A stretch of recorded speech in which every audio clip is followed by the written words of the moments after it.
Okay, we're bringing the public meeting to order. And I'd like to make a couple comments, and then I'm going to ask John Silverman to make some comments. As you all know, we've been engaged in a search for the sixth full-time president at Cincinnati State for some time. We've had a search committee working on that with the help of an executive search firm. And we have gone through what we believe to be an exhaustive national search that certainly provided a number of qualified candidates. And what I'd like to do at this moment is turn it over to John Silverman, who chaired the search, because he has some remarks to make. Thank you. Thank you all for being here this afternoon. The first thing I'd like to do is commend our search committee. We embarked on this process together about 6 months ago. I am incredibly proud of the work the search committee did. We had 13 members of the search committee. Many of them are here today. The committee was comprised of 4 members of the faculty and staff, 4 board members, 2 students, 1 alum, and 2 members of the administration. Your search committee worked extremely hard over this period, and I would like to thank them. If you're here, if you wouldn't mind standing up, because we would like to recognize the great work that you've done. One of our students, Stephen Davis, Alice Finkelstein, Bob Tepperton, I can never pronounce Bob's last name, Bob H. Elliot Ruther, who was here and I think just walked out for a second. Oh, he's already standing. Janice Lockett, Lori Minhouse from our board, Dr. Raj Minhouse from our board. That's right, Lori Minhouse. Lori Leonard, please. Sorry, that's Raj Minhouse. Something's happened I didn't know about. Robin Hoops, Bob Ringel, Ryan Shadle, Tom Burns, and Asia Roberts, another one of our students. Thank you all very much for the work that you did.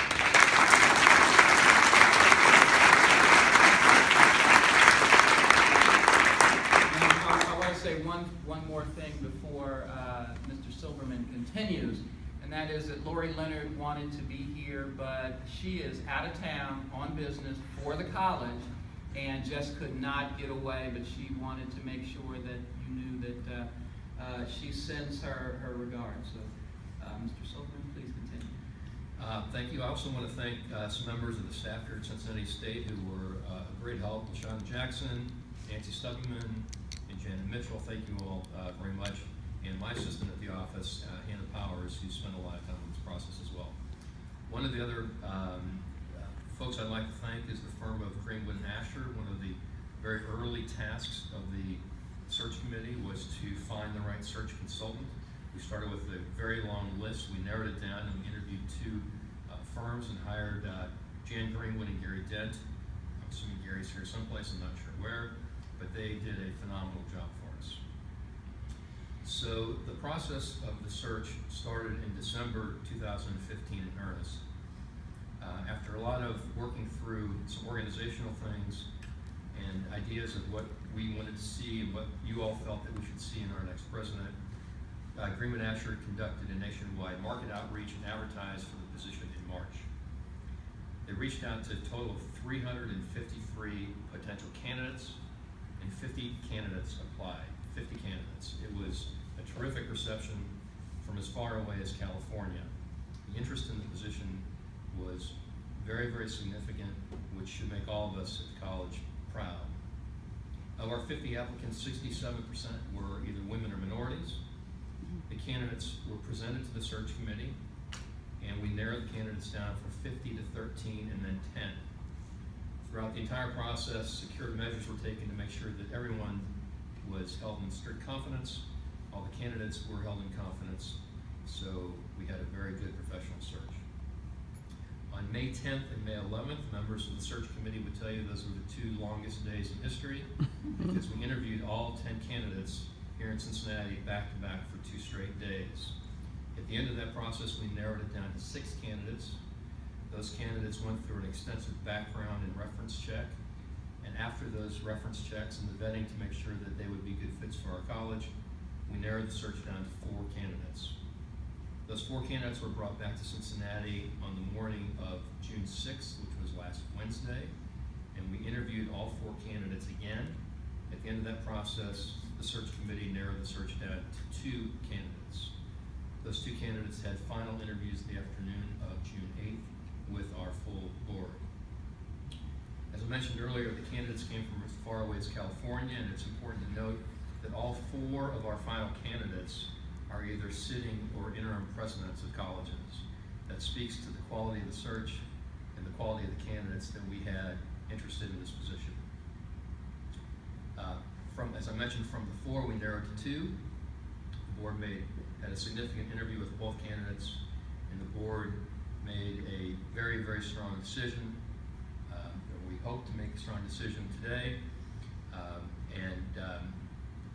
say that we were impressed with our 2 final candidates, and 1 candidate showed to be a terrific fit for our college going forward, and we're very excited about it. So, Mr. Chair, I'd like to make a motion, if you don't mind. Please. Subject to execution of a contract between the college and the recommended candidate on behalf of the Presidential Search Committee, I'd like to make a motion to nominate and approve Dr. Monica J. Posey as the next president of Cincinnati State Technical and Community College.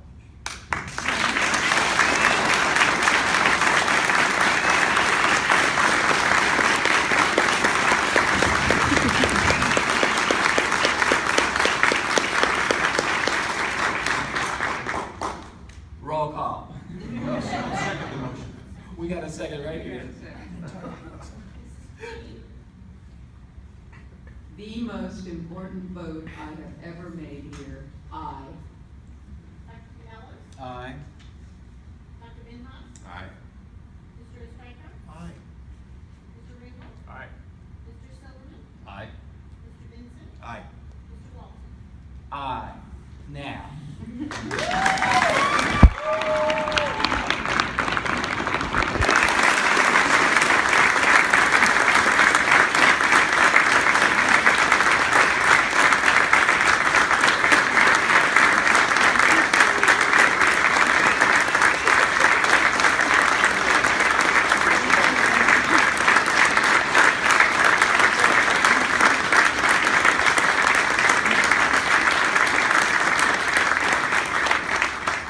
Dr. Posey would like to make a couple of remarks.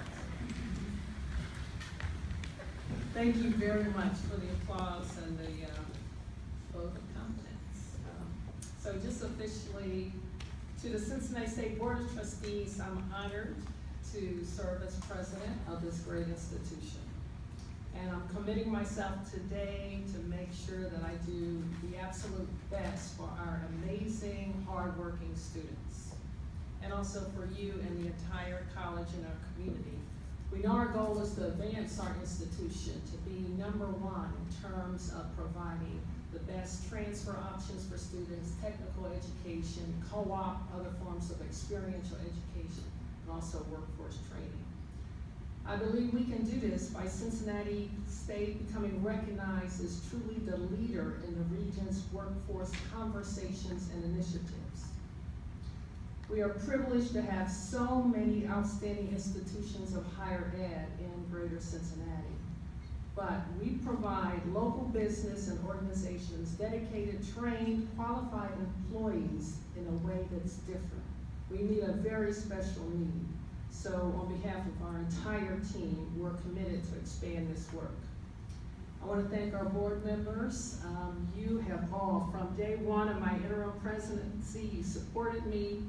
You gave me advice, all kinds of meetings, introduced me to influential leaders, went on visits, and attended numerous events. So I think you should feel like proud parents.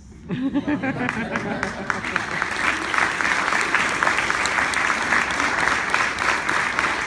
also want to thank and recognize our foundation board members who are here today. We have maybe 4, I believe. Why don't you just stand up? 4 of our foundation board members, please.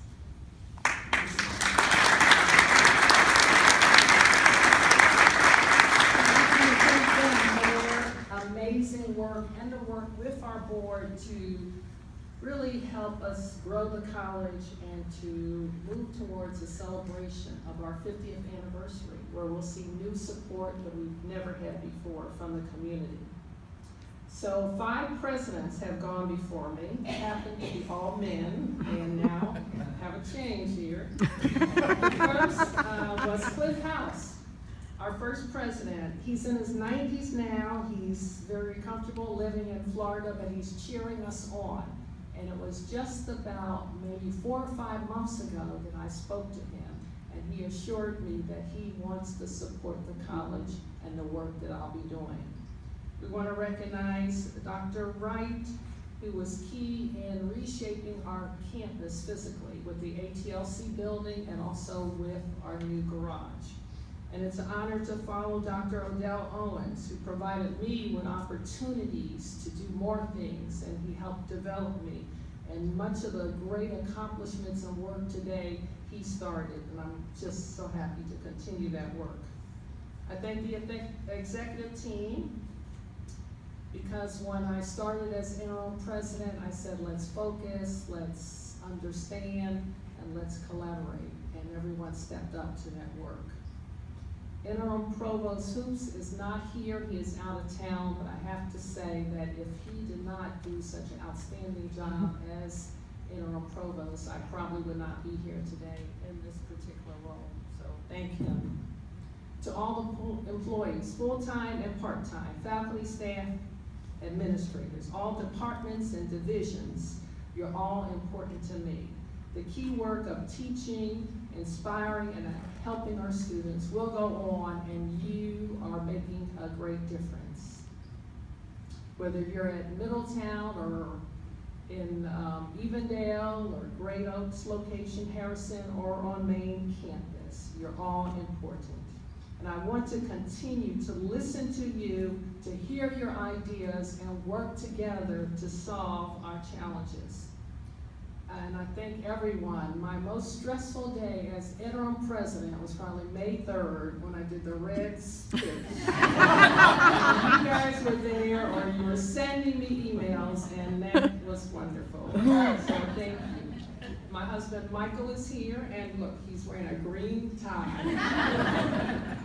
So Mike is my best friend. He's also my pastor, fitness trainer, karate instructor, baseball coach, and all without charge.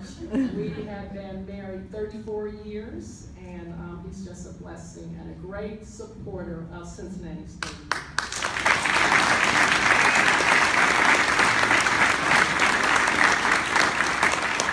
So I also think of today, my parents, Jake and Maggie Hoffman, they're deceased. They have moved from the South to provide a better life for his children. And we went to school, my sister and I, in Philadelphia. We went to public schools, but my parents taught us hard work and dedication. So I believe that what I learned from them, the challenges that we faced as a family, is what I can use most to help our students. So I'm just thankful for this opportunity. I started out humble, I will stay humble, but I do have a few people I need to tell. It's not Madam Interim, it's Madam President.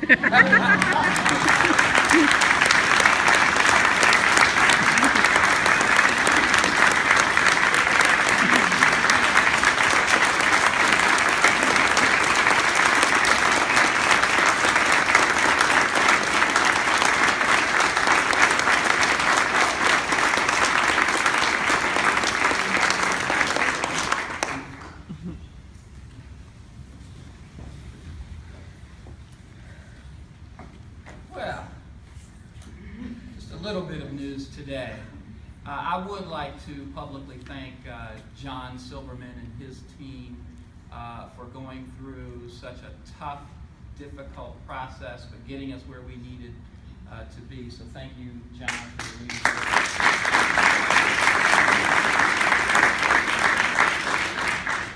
As you can imagine, today was filled with, while there's some pomp and circumstance, a lot of process.